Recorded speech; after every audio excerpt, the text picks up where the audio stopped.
Okay, so let's get started without any further ado. For those of you who are joining the session for the first day today, we have taken up a couple other sessions earlier as well, guys, last week.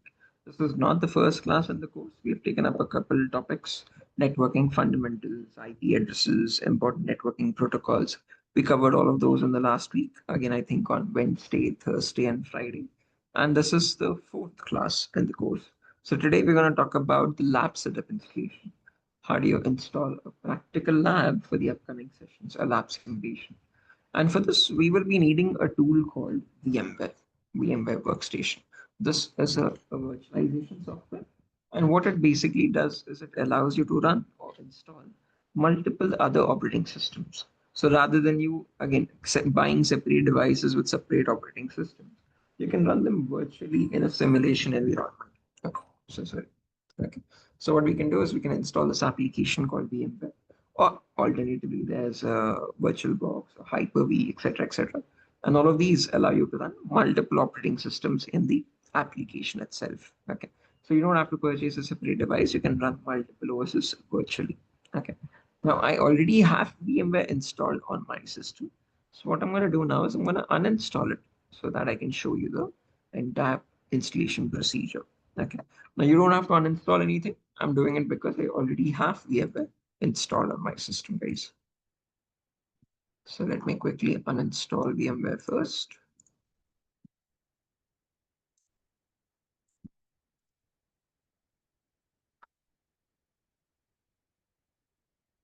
This might take a minute. Let's wait for it.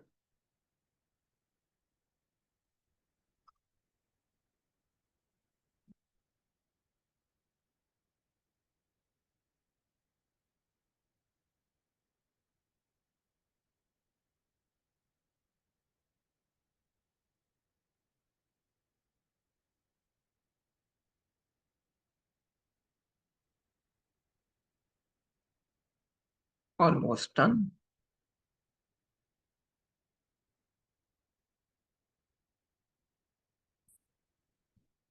Yes. Now, to install VMware, guys, so if you notice now on my desktop, I wouldn't have that application called VMware anymore. It's uninstalled. To install this, now you can download the VMware application from the official VMware website. Okay. It's completely free for use. Okay.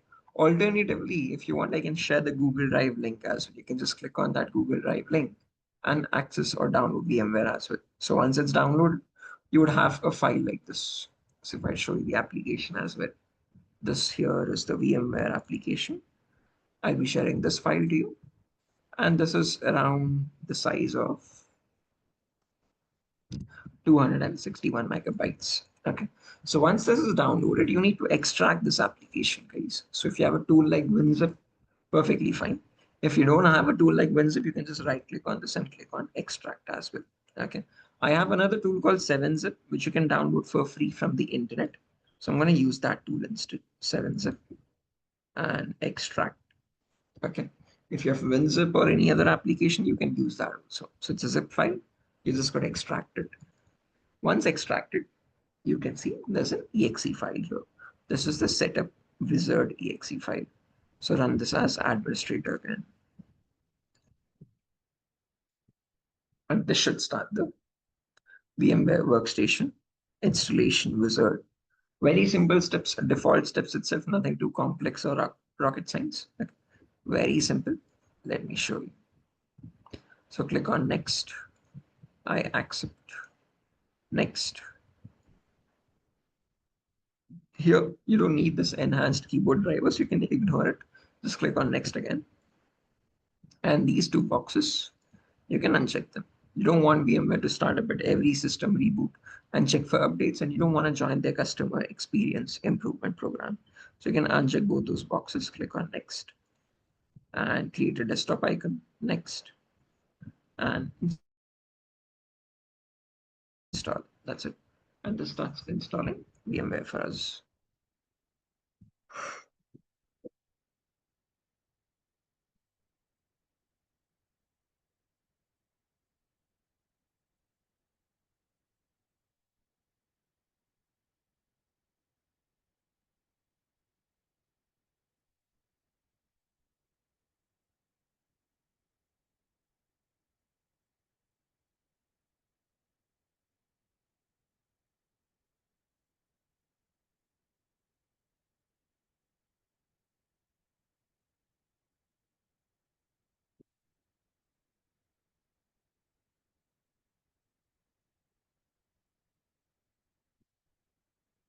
and done. So once the VMware application is installed, you can click on finish. You don't need a license for this, guys. VMware Workstation Pro is completely free for personal use. So you can click on finish here. Now, when you install VMware for the first time, if you don't have any other virtual machines, you would only see the home screen. Okay, so you would see this page here, the home page, and you would not have any of these virtual machines, guys. These are the virtual machines which got imported automatically in my VMware from my earlier installations. Okay, so now when you have the VMware, this is the platform used to install other operating systems. And the first important operating system we need here is the Kali Linux. So if you open up your browser, in the browser, you can search here for Kali Linux. Click on the first link. This is, as mentioned in the last class, the best operating system available there on the internet for penetration testing or any other cybersecurity task. Okay, comes pre-installed with more than 600 plus tools specifically for cybersecurity. To download this, you can click on this button here. You get two options. One is to download installer image if you want to replace your existing operating system with Windows 11. Alternatively, you have virtual machines. So select virtual machines here, select VMware and click on download. And once that is done, it starts downloading the VMware application, okay, for Kali. Now, once this is downloaded, this is around 3.2 megabytes. This is the file available here already. So here's what the file looks like, guys. Okay, it's a zip file.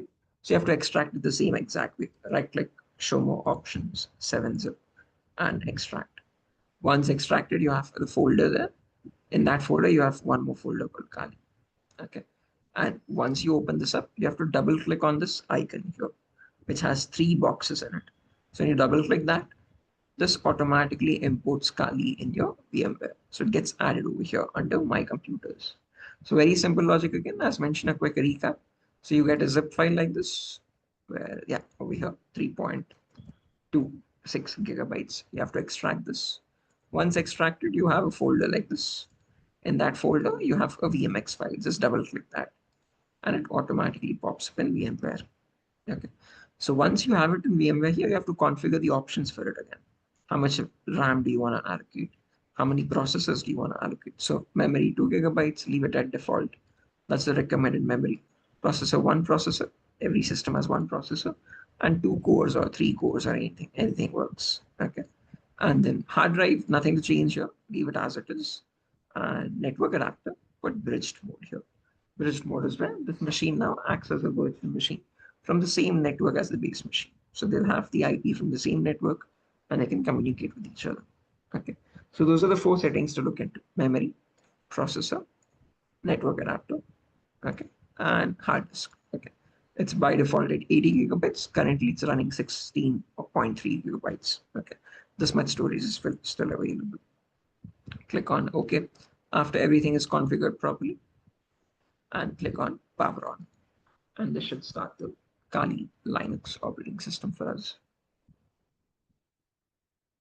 Click and hit enter.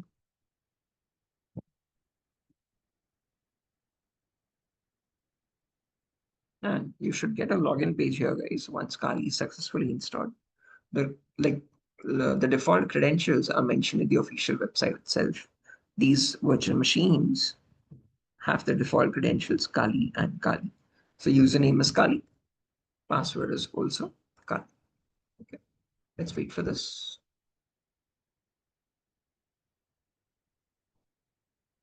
Oh, 1 second, guys.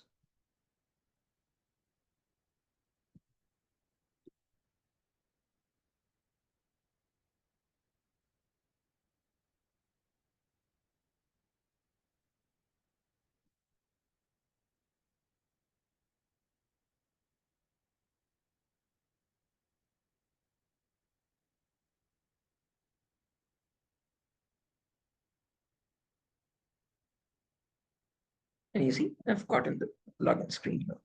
Once you've gotten the login screen, just log in with the default credentials, username Kali, everything in lowercase, and password is Kali as well. Click on login, and here we have a working version of the Kali Linux. If you want to go in full screen mode, you can select this button here, 1, 2, 3, 4th button from the right. And this here is your full screen mode. Okay. When you run it for the first time, you'll not have any of these files. These are my older files. All you'd see is the home icon, the file system, and the trash. Okay. And this here, if you click on the top left button here, the dragon button, this is the menu. These are all the applications available for various tasks. For information gathering, for web application analysis, for database assessments, for password attack, for Wi-Fi attack, for reverse engineering. For every single operation, there's a tool available in Kali. Okay. And that is the reason why this is one of the best operating systems available on the internet for pen testing. It comes pre-packaged with all the necessary tools for performing cyber, again, performing various cyber professional tasks. Okay.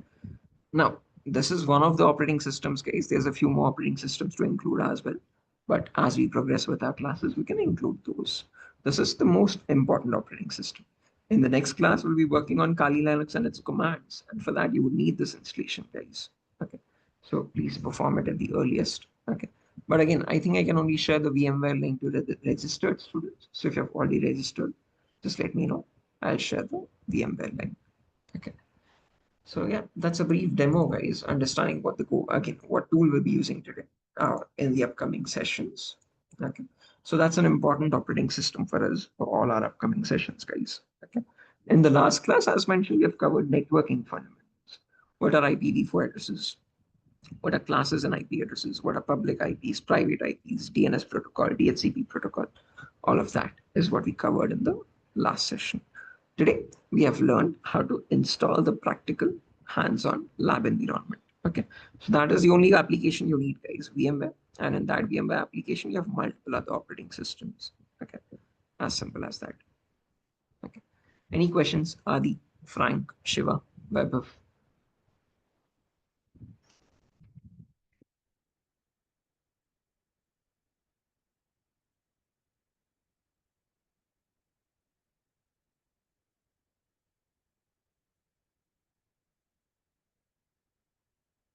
Yeah. Any questions regarding the course, guys, since we have time today?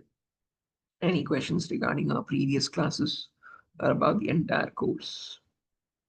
Anyone? Because I think this should be the last demo. I'm not sure. So if you have not registered already, please do register at the earliest. And only then I can show you these files, the VMware workstation file to install the Kali Linux in it.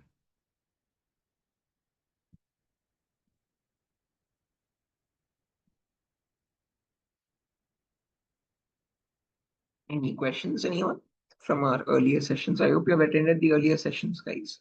We have talked about networking fundamentals, one of the important prerequisites for cybersecurity. Tomorrow we start discussing the Linux commands. What is the Linux operating system? How is its architecture different from Windows? In what ways is it different? And what are some important commands to operate on Linux? That's what we learn in the next session, guys. Okay. So yeah, nothing further. I think no one has any questions. Please do register the earliest, guys. I think it's time is closing up. Okay. And as mentioned, for only the registered students, the upcoming classes will be allowed. Okay. So yeah, that's that. Nothing further. We can exit the session. Thanks for joining the session today, guys. And if you have any questions, please do let me know. No, Shiva, there is no requirement for any programming in this course. As mentioned in our demo, the first class last week, there's no requirement for any program. All you have to know is these various tools. So again, tools like Burbsuit, Kali Linux, Metasploit Framework, Nmap. There's a lot of tools that we'll be working on. So it's important to know how to run each of those tools in the Linux operating system as well as the Windows operating system. Okay, is that clear, Shiva? No programming required, guys. Yeah, Shiva, using any other questions?